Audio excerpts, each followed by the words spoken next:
Hi student, welcome to Sarvottam Short and Made Easy. Chapter 6 Phraseography Part 2। इस chapter में हम लोग ग्रामेलोग्स को कैसे आपस में जोड़ते हैं, किस तरीके से लिखेंगे, वो सब चीजें सीखेंगे।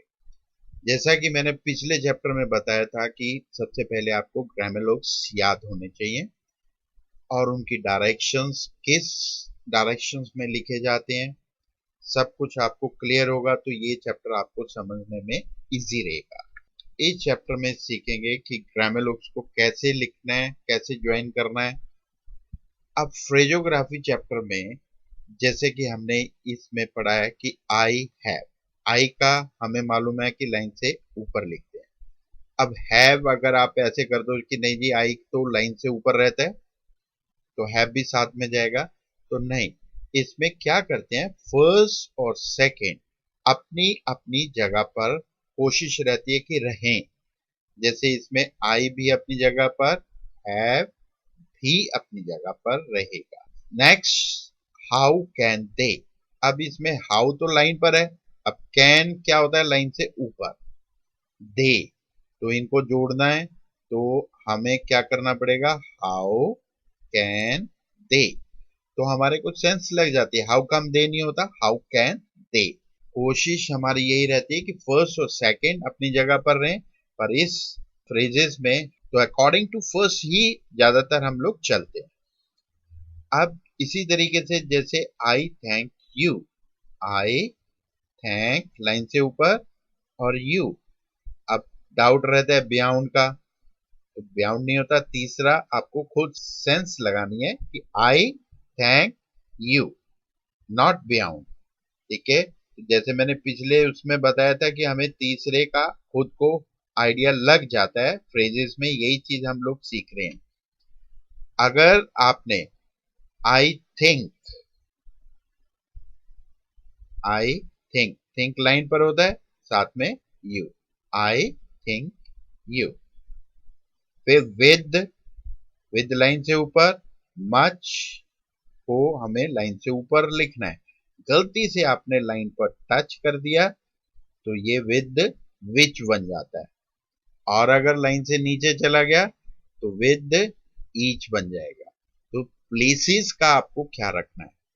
सेम इसी तरीके से अगर हमने करना है सो मच, अब मच का तो हमने जैसे अभी पढ़ा ग्रामेलोग्स यूज करते हैं कि सो मच।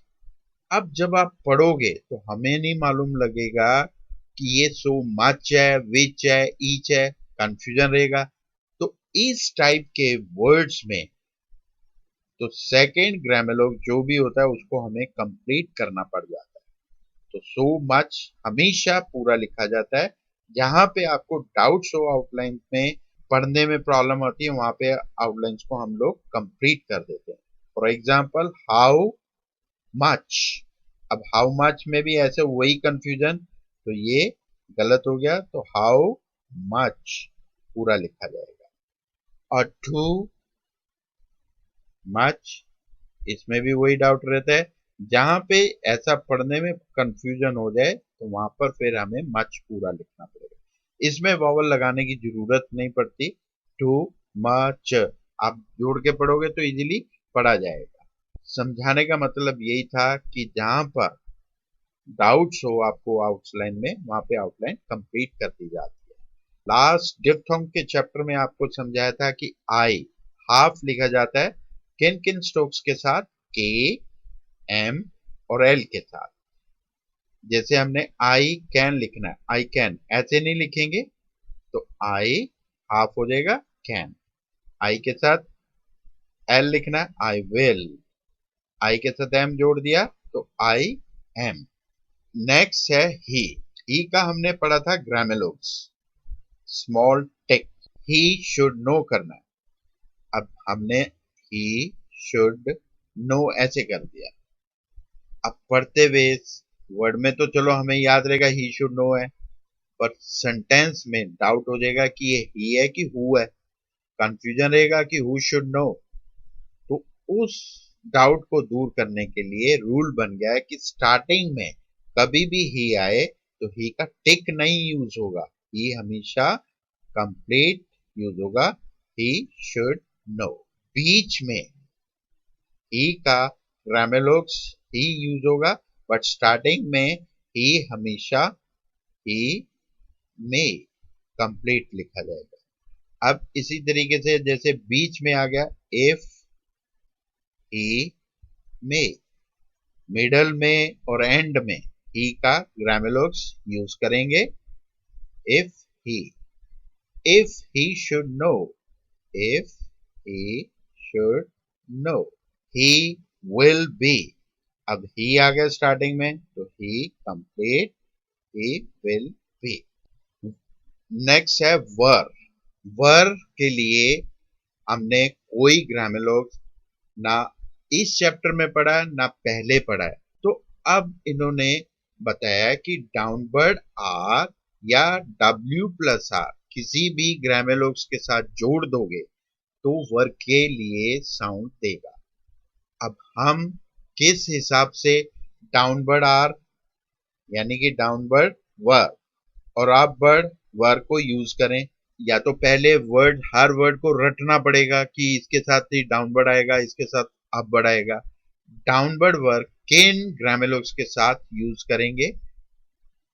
जो 60 डिग्री और 120 डिग्री एंगल पे लिखे जाते हैं जो भी ग्रामेलोग उसके साथ वर्ड को डाउनवर्ड यूज करेंगे, और 90 डिग्री पे जितने भी ग्रामेलोग्स यूज किए जाते हैं उनके साथ वर्ड अपवर्ड यूज करेंगे। ये मैंने थोड़े एग्जांपल दिए हैं, जैसे 60 डिग्री पे और 120 डिग्री पे इसके साथ 60 वाले के साथ कौन सा आएगा? डाउनवर्ड। 120 के साथ भी वर्ड डाउनवर्ड, 90 वाले के साथ वर्ड अपवर्ड। तो इस तरीके से आगे वर्ड्स बनाते हैं उसमें आपको क्लियर हो जाएगा। और कुछ जगह पे कोई एंगल ही नहीं बन पाता तो उनके साथ भी हम लोग डाउनवर्ड वर्ड को यूज कर देंगे। अब एग्जांपल्स देखो, दे वर। अब दे कौन से एंगल पे है? 90, तो 90 के साथ हमने वर्ड अपवर्ड यूज करना है। इफ दे कौन से एंगल पे है? 90, तो वर्ड अपवर्ड। ही कौन से एंगल पे है? 60, तो वर्ड कौन सा आएगा? डाउनवर्ड। इफ ही, अब ही जस्ट ए स्मॉल टिक, तो इसका कोई एंगल नहीं, तो इसके साथ मैंने क्या बताया? डाउनवर्ड यूज कर दो। इफ ही वर। अब यू का कौन सा एंगल हुआ? कोई एंगल नहीं, तो यू का आप डाउनवर्ड यूज करोगे। If you were, if you were, जिसका कोई एंगल ना बने उसके साथ वर्ड डाउनवर्ड। बाकी 60 और 120 के साथ डाउनवर्ड, 90 डिग्री वाले के साथ अपवर्ड। इसी तरीके से हमने हिम का अभी तक हमने कोई ग्रामेलोग्स नहीं पढ़ा। अब बुक में एग्जाम्पल दिए गए हैं कि ऑफ हिम, टू हिम, तो हिम उन्होंने अभी यूज कर दिया। अगले चैप्टर्स में हिम का ग्रामेलोग्स है। इन्होंने आपको पहले क्यों समझाया कि हिम का ग्रामेलोग्स पहले आपको बता दिया कि क्यों यूज करना है, इसका भी रीजन है। जैसे एग्जाम्पल ऑफ हिम ऐसे कर देते, अब अपनी तरफ से हमने ऑफ हिम, तो इन्होंने क्यों समझाया, क्यों बताया कि ऑफ हिम ऐसे अगर हम कर दें तो क्या बन जाएगा? आई एम और ऑफ हिम में कंफ्यूजन होगा। तो कंफ्यूजन दूर करने के लिए जहां पर भी ऐसा कोई कंफ्यूजन हो जाए तो वहां पर आपने वोवल को यूज करना है। तो ऑफ एम कोई वर्ड नहीं होता तो हमें सेंस लग जाती है ऑफ हिम। टू हिम, तो इसलिए हिम के साथ उन्होंने वॉवल का यूज करना बताया कि जहां पे ऐसा कोई कंफ्यूजन हो जाए तो वहां पर आपको वॉवल्स यूज करना।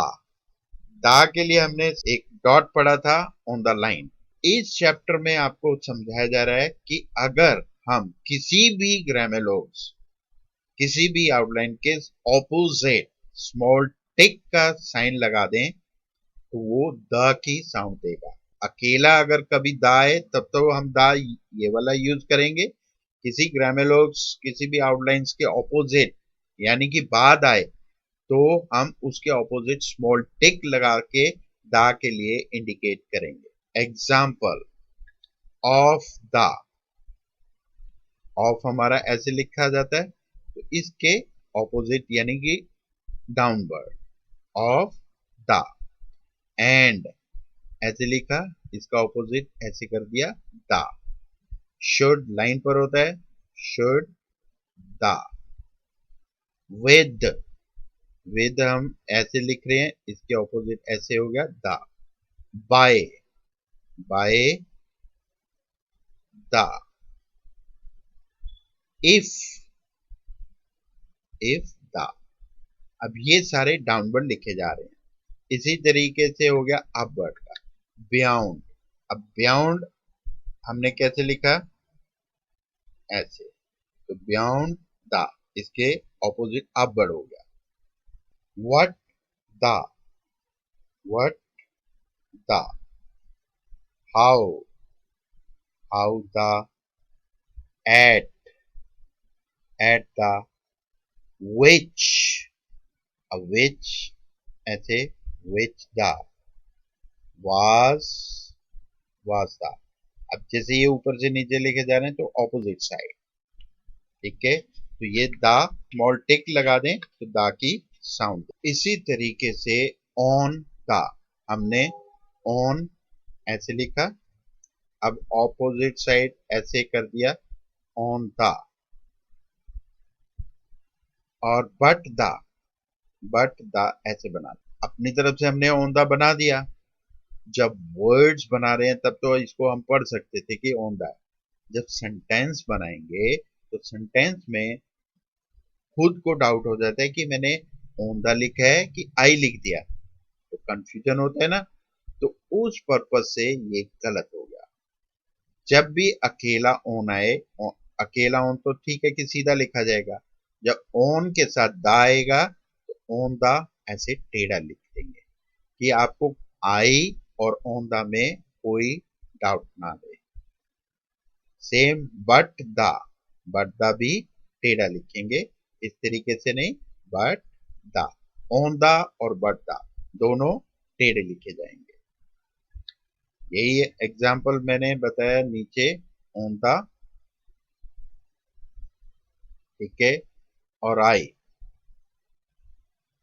कंफ्यूजन रहेगा तो इस पर्पज से ऑन द हमेशा टेढ़ा लिखा जाए। तो इस चैप्टर में हमने पढ़ा ग्रामेलोग्स को आपस में कैसे ज्वाइन करेंगे, थोड़ी सी टेक्निक्स बताई गई कि कंफ्यूजन होता है तो क्या किया जाए। तो ये सारा आपको प्रैक्टिस करना है। सबसे पहले आपको इनके एग्जाम्पल्स प्रैक्टिस करने हैं, उसके बाद एक्सरसाइज नंबर 21, 22 प्रैक्टिस करने का वही तरीका रहेगा जो मैं लास्ट टाइम भी समझा चुका हूं।